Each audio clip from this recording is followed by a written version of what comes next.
रघु अपने बंजर खेत को देख रहा होता है। कई महीने से बारिश नहीं हुई थी और फसल सूख चुकी थी। हल्की ठंडी हवा भी उसकी परेशानी को कम नहीं कर पा रही थी। वो थके कदमों से घर लौटा तो देखा उसकी पत्नी सुमन मिट्टी के खाली घड़ी को देख रही थी। रघु, घर में अनाज भी खत्म हो गया है, बच्चों को क्या खिलाएंगे हम? मैं कुछ इंतजाम करने की कोशिश करता हूँ। साहूकार के पास जाऊंगा, शायद उधार मिल जाए। बच्चे कोने में बैठे भूख से बिलख रहे थे। रघु ने उन्हें गोद में उठाया और अपने आप से वादा किया वो अपने परिवार को इस गरीबी से निकालेगा। लेकिन सवाल था, कैसे? सुमन ने सुझाव दिया कि वे अपने पूर्वजों के घर में छुपी किसी काम की चीज ढूंढे जिससे थोड़ी मदद मिल सके। दोनों वहां पहुंचे। मकान सालों से बंद था। दीवारों पर जाले लगे थे। लकड़ी की पुरानी अलमारी धूल से भरी पड़ी थी। शायद यहाँ कुछ ऐसा मिल जाए जिसे बेचकर कुछ अनाज खरीद सके हम। हाँ, देखते हैं। ये घर हमारे पूर्वजों की धरोहर है, शायद कोई उपयोगी चीज मिल जाए। अचानक सुमन की नजर जमीन पर पड़ी। वहाँ एक लकड़ी का संदूक रखा था जो वक्त के साथ जर्जर हो चुका था। दोनों ने उसे खोलने का प्रयास किया। रघु ने जैसे ही संदूक का ढक्कन हटाया, अंदर एक चमकदार कुल्हाड़ी रखी थी। उसके साथ एक पुराना कागज भी था। सुमन ने कागज उठाया और पढ़ने लगी। इसमें लिखा है, ये कुल्हाड़ी 3 इच्छाएं पूरी कर सकती है। ऐसा कैसे हो सकता है? ये तो बस एक पुरानी कुल्हाड़ी लग रही है। शायद ये सिर्फ कोई पुरानी कहानी हो। हमें इस पर भरोसा नहीं करना चाहिए। रघु कुल्हाड़ी को ध्यान से देखने लगा। कहीं न कहीं उसके मन में विश्वास जाग रहा था कि ये साधारण चीज नहीं है। रघु ने सोचा, पहले वो अपनी समस्या का हल खुद ढूंढने की कोशिश करेगा। वो गांव के बाजार में गया और एक बड़े किसान से बीज उधार मांगने लगा। भाई, क्या मुझे कुछ बीज उधार मिल सकते हैं? फसल होने पर लौटा दूंगा। रघु, तू हर बार यही कहता है, पहले अपना कर्जा चुका फिर बात करना। रघु निराश होकर लौट आया। रास्ते में साहूकार मिला जिसने उसे कड़ी चेतावनी दी। अगर समय पर कर्जा नहीं चुकाया तो तेरी जमीन मेरी हो जाएगी, सोच ले। रघु को लगा अब उसके पास कोई और रास्ता नहीं बचा। रघु घर पहुंचा और कुल्हाड़ी को ध्यान से देखने लगा। सुमन चुपचाप बैठी थी जबकि बच्चे भूख से कराह रहे थे। अगर ये सच में कोई जादुई चीज है तो मेरी जमीन उपजाऊ बना दो ताकि कभी भी फसल खराब ना हो। अचानक कुल्हाड़ी से हल्की रोशनी निकली और खिड़की से बाहर खेतों की ओर चली गई। सुमन और रघु घबरा गए, लेकिन कुछ देर बाद सब शांत हो गया। रघु, ये क्या हुआ? कल सुबह पता चलेगा कि ये कुल्हाड़ी सच में कोई शक्ति रखती भी है या नहीं। रघु ने कुल्हाड़ी को संभाल कर रखा और बेसब्री से अगली सुबह का इंतजार करने लगा। रघु और सुमन अपने खेत में खड़े थे। हरियाली की खुशबू हवा में घुली थी।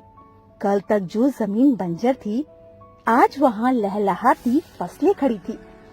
गांव के लोग भी ये नजारा देखकर हैरान थे। रघु, तेरे खेत में ऐसा चमत्कार कैसे हुआ? कल तक तो यहाँ मिट्टी भी बंजर थी। भगवान की कृपा है, शायद मेरी मेहनत रंग लाई। रघु ने कुल्हाड़ी के रहस्य को छुपाने का फैसला किया। वो नहीं चाहता था कि कोई उसकी जादुई शक्ति के बारे में जाने, लेकिन सवाल ये था, अब अगली इच्छा क्या मांगे? कुछ महीनों में ही रघु की हालत बदल गई। खेतों की उपज अच्छी होने लगी और वो अनाज बेचकर अच्छा पैसा कमाने लगा। उसकी झोपड़ी की जगह अब एक मजबूत मकान खड़ा था। बच्चे अच्छे कपड़े पहनने लगे और सुमन भी अब पहले से ज्यादा खुश दिखने लगी। रघु, ये सब किसी सपने जैसा लगता है। हमारी जिंदगी इतनी जल्दी कैसे बदल गई? हाँ, लेकिन हमें इसे संभाल कर रखना होगा। अमीरी ज्यादा देर तक टिकती नहीं है, अगर उसे सही तरीके से संभाला ना जाए तो। रघु अब अपनी दूसरी इच्छा के बारे में सोचने लगा। वो चाहता था उसके पास इतना धन हो कि वो कभी गरीबी में ही ना रहे। लेकिन क्या ये सही फैसला होगा? रघु कुल्हाड़ी को लेकर बाहर बैठा था। चांदनी रात में वो चमक रही थी, मानो रघु से कुछ कहना चाहती हो।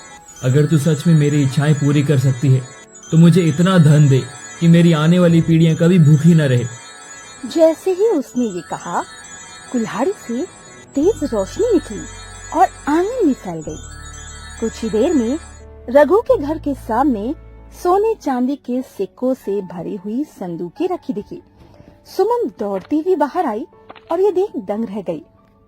रघु, ये सब कहाँ से आया? अब हमें कभी किसी के सामने हाथ फैलाने की जरूरत नहीं पड़ेगी। लेकिन रघु ये नहीं जानता था कि इतनी संपत्ति के साथ नए खतरे भी आने वाले थे। रघु की अमीरी की खबर पूरे गांव में फैल गई।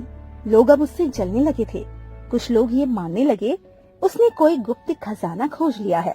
इतनी जल्दी इतना अमीर कैसे बन गया ये रघु? जरूर कोई चोरी का खजाना हाथ लगा है इसके। हमें इसके घर जाकर पूछना चाहिए। अगर ये सही नहीं निकला तो इसकी शिकायत करनी होगी। गांव वालों के मन में संदेह बढ़ता जा रहा था। रघु के घर आने वाली मुसीबत अब और बढ़ने वाली थी। रघु और सुमन जब सो रहे थे, तभी किसी ने उनके दरवाजे पर जोर से दस्तक दी। रघु ने दरवाजा खोला तो सामने कुछ गुस्साए गांव वाले खड़े थे। रघु, हमें सच सच बता कि तुझे इतना धन कहाँ से मिला? भाई, ये सब मेरी मेहनत का फल है। मेरे खेत अब उपजाऊ हो गए हैं, उसी से पैसे आ रहे हैं। गांव वाले अंदर घुसने लगे, लेकिन तभी रघु ने कुल्हाड़ी को छिपा लिया। उसे अब समझ आ रहा था तीसरी और अंतिम इच्छा सोच समझकर मांगनी होगी। रघु के घर के बाहर गांव वालों की भीड़ इकट्ठा हो गई थी। हर कोई जानना चाहता था रघु अचानक इतना अमीर कैसे बन गया। गांव का मुखिया भी वहां पहुंच गया। रघु, अगर तेरे पास सच में कोई खजाना है तो वो गांव का भी हक है। हमें सच बताने में ही तेरा भला है। रघु को समझ नहीं आ रहा था क्या जवाब दे। अगर उसने सच बताया तो गांव वाले कुल्हाड़ी छीन सकते थे, लेकिन अगर झूठ बोला तो लोग उसकी संपत्ति पर कब्जा कर सकते थे। मुखिया जी, ये सब मेरी मेहनत का फल है। अगर आप चाहें तो मेरे खेतों को देख सकते हैं। मुखिया ने गांव वालों को शांत किया, लेकिन कई लोग अब भी रघु पर शक कर रहे थे। रघु जानता था अब कुल्हाड़ी को संभालना मुश्किल हो सकता है। रघु और सुमन अंदर आए तो सुमन घबराई हुई थी। रघु, गांव वाले अब तुझे चैन से नहीं जीने देंगे। अगर ये पता चल गया कि हमारे पास कोई जादुई चीज है तो इसे छीन लेंगे हमसे। मैं भी यही सोच रहा हूँ। इस कुल्हाड़ी ने हमें सब कुछ दिया है, लेकिन अब ये हमारे लिए मुसीबत बन गई है। रघु ने फैसला किया वो तीसरी और आखिरी इच्छा मांगेगा, लेकिन उसे बहुत सोच समझ कर ये इच्छा मांगनी होगी ताकि उसकी समृद्धि बनी रहे और गांव वालों का शक भी खत्म हो जाए। रघु ने कुल्हाड़ी को हाथ में लिया और गहरी सांस लेते हुए कहा, हे जादुई कुल्हाड़ी, मेरी आखिरी इच्छा ये है कि ये संपत्ति और समृद्धि हमारी मेहनत का हिस्सा बन जाए। लोग इसे किसी चमत्कार की तरह ना देखें, बल्कि हमारी मेहनत से मिली सफलता को समझे। जैसे ही रघु ने ये कहा, कुल्हाड़ी से तेज रोशनी निकली और चारों ओर फैल गई। कुछ देर तक सब कुछ शांत रहा। फिर कुल्हाड़ी धीरे धीरे फीकी पड़ने लगी और देखते ही देखते धूल में बदल गई। रघु और सुमन ये देखकर दंग रह गए। कुल्हाड़ी अब हमेशा के लिए गायब हो चुकी थी। अगली सुबह जब गांव वाले रघु के घर पहुँचे तो सब कुछ सामान्य लग रहा था। कल रात हम सब ने सोचा कि रघु ने कोई खजाना खोज लिया है, लेकिन यहाँ तो सब कुछ वैसा ही है। मुखिया ने रघु के खेत देखे जो अब भी उपजाऊ थे, लेकिन वहाँ कोई जादुई चीज नहीं दिखी। धीरे धीरे लोगों को विश्वास होने लगा रघु सच कह रहा था। ये सब उसकी मेहनत का ही फल था। रघु, अब हम समझ गए हैं कि अगर मेहनत और लगन हो तो कोई भी अपनी किस्मत बदल सकता है। वाह, क्या बात है रघु। रघु ने राहत की सांस ली। अब कोई उस पर शक नहीं कर रहा था और उसकी संपत्ति भी सुरक्षित थी। कुछ महीनों बाद रघु का परिवार पूरी तरह खुशहाल हो गया था। उसके खेतों में अच्छी फसल होती थी। उसका घर अब और मजबूत हो चुका था और गांव में भी उसकी इज्जत बढ़ गई थी।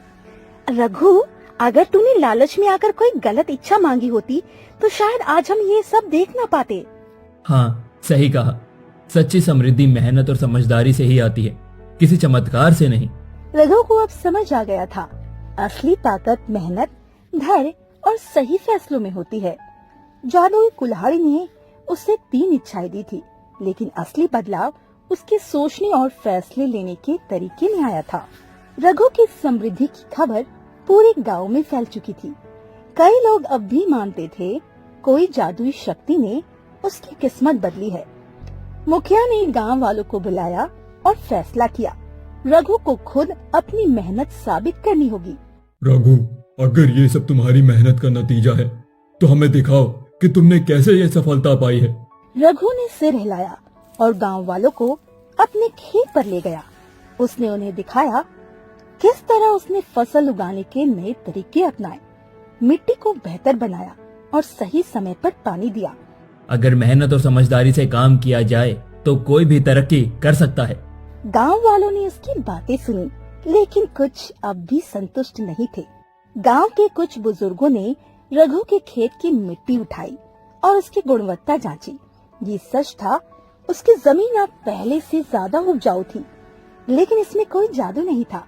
ये सब सही देखभाल का नतीजा था। रघु, तुमने सच में कमाल किया है। तुम्हारी मिट्टी बहुत ही उपजाऊ हो गई है।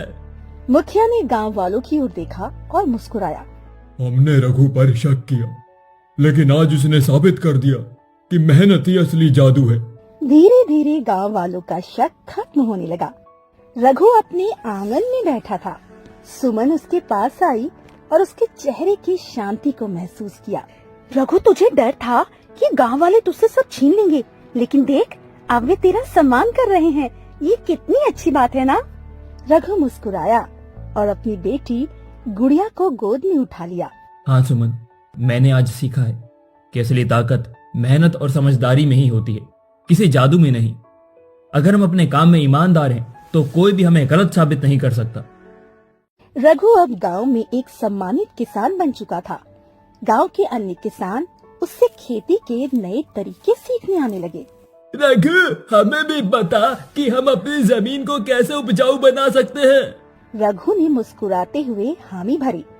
अब वो सिर्फ एक सफल किसान नहीं, बल्कि पूरे गांव के लिए प्रेरणा बन चुका था। रघु ने अपनी पुरानी झोपड़ी एक कोने में जाकर देखा, जहां कभी उसे वो जादुई कुल्हाड़ी मिली थी। वहां अब केवल मिट्टी बची थी, लेकिन वो जानता था असली विरासत कुल्हाड़ी नहीं, बल्कि उससे मिली सीख थी। कुल्हाड़ी ने मुझे 3 इच्छाएं दी, लेकिन सबसे बड़ी चीज जो उसने मुझे दी वो थी समझदारी और सही फैसला लेने की ताकत। रघु अब पूरी तरह बदल चुका था। वो पहले से ज्यादा आत्मविश्वासी और खुश था।